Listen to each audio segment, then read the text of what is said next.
Hey everyone, and welcome back to our channel. In today's video, we are going to show you how to delete projects. Let's begin. Now, the first thing that you need to do is to log in using your credentials. If this is your first time in Adobe Premiere Pro, I want you to click the sign up option. And from here, just follow the on-screen instructions and you're good to go.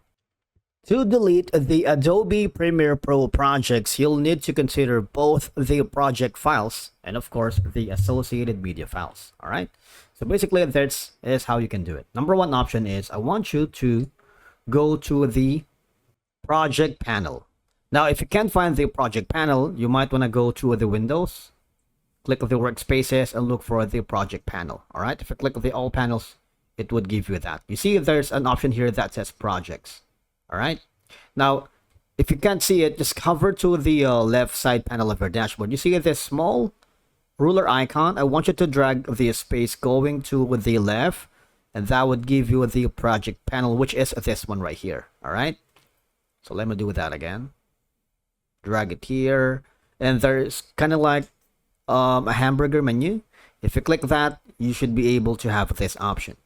All right. Close panel, undock panel, and a lot more. I want you to click the Reveal Project in Explorer. What will happen is you will be forwarded to this section, all right? Because this is where I save the project that I am working. That's number one way. Another option is going to be if you have saved all your project files in a separate folder. You see this? These are going to be all of the projects that I have worked with. And all I have to do is click that and delete the files manually. It's kind of easy. All right. And that's basically how you can delete project files here in Adobe Premiere Pro. Thank you so much for watching. We will see you again in the next one.